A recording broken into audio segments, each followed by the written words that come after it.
Thailand और Myanmar में आए शक्तिशाली भूकंप के कारण अब तक 1000 से अधिक लोगों की जान जा चुकी है। वहीं 2300 से अधिक लोग घायल हुए हैं। भूकंप के बाद म्यांमार में इमरजेंसी लगा दी गई है। थाईलैंड और म्यांमार में शुक्रवार दोपहर 7.7 तीव्रता का भूकंप आया।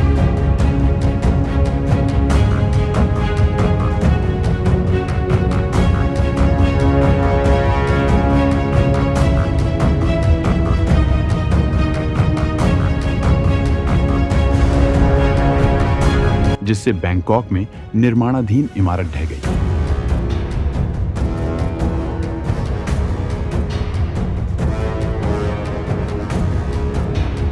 इस बीच सबसे चौंकाने वाली बात यह है कि यह भूकंप आने से करीब 3 सप्ताह पहले ही एक बाल ज्योतिषी ने इसकी भविष्यवाणी कर दी थी।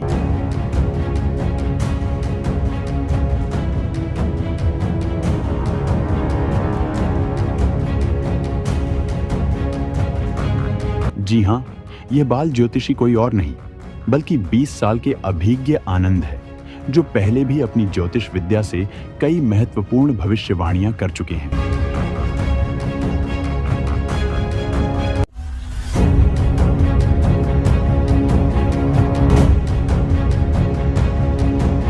उन्होंने 11 साल की उम्र में ही ज्योतिष विद्या सीखनी शुरू कर दी थी और संस्कृत में पारंगत हो गए। उनकी भविष्यवाणियां अक्सर सुर्खियों में रहती हैं क्योंकि इनमें कई प्रमुख घटनाओं का जिक्र होता है।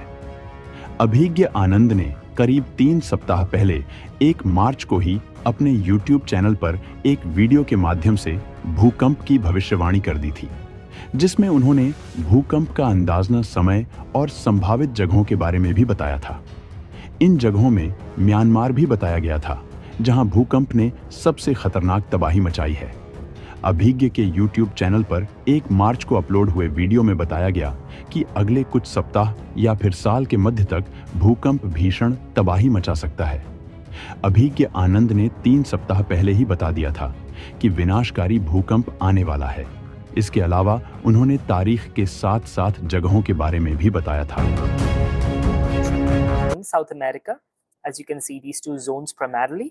I might be a little off on this, but this is somewhere, intuition wise, I was feeling it could happen here.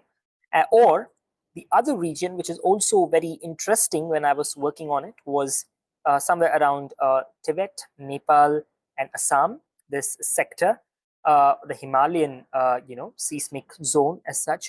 So that's one area where things could go wrong as well. So one needs to be very careful in these zones. But this is nothing extremely concrete. But I'm very, very I feel very strongly that an earthquake could happen in one of these 3 zones. ये अभिज्ञ आनंद वही बाल ज्योतिषी है जिन्होंने corona के आने से पहले ही इसके बारे में भविष्यवाणी कर दी थी। अभिज्ञ आनंद ने छोटी सी उम्र में न सिर्फ संस्कृत और ज्योतिषी सीखी, बल्कि अब वो 1200 बच्चों और 150 शोधकर्ताओं को पढ़ा भी रहे हैं, जिसकी शुरुआत उन्होंने 2018 में की थी। आपको बता दें कि अभिज्ञ आनंद इससे पहले भी भविष्यवाणी कर चुके हैं। वे 2020 में कोविड महामारी, 2022 में रूस यूक्रेन युद्ध, 2023 में हमास इजराइल संघर्ष और 2024 में बांग्लादेश में हुए तख्ता पलट के बारे में भी बता चुके हैं। आपको यह जानकर हैरत होगी कि अभिज्ञ ने महज 7 साल की उम्र में ही भगवद गीता को याद कर लिया था। इसके बाद उन्होंने संस्कृत की गहरी शिक्षा ली ताकि वे ज्योतिष शास्त्र को सही तरीके से समझ सकें। उनका मानना है कि ज्योतिष के माध्यम से भविष्य के बारे में जानकारी प्राप्त की जा सकती है। अभिज्ञ आनंद ने कई वीडियो अपलोड किए हैं जिसमें वे अपने दर्शकों को भविष्यवाणी के बारे में बताते हैं। उनकी एक खास बात यह है कि वे न सिर्फ सामान्य भविष्यवाणियां करते हैं, बल्कि वे तारीख और स्थान भी बताते हैं। हाल ही में थाईलैंड और म्यांमार में आए विनाशकारी भूकंप के आने के करीब 3 सप्ताह पहले ही उन्होंने 1 मार्च 2025 के दिन अपलोड किए गए वीडियो में इस भूकंप की भविष्यवाणी की थी।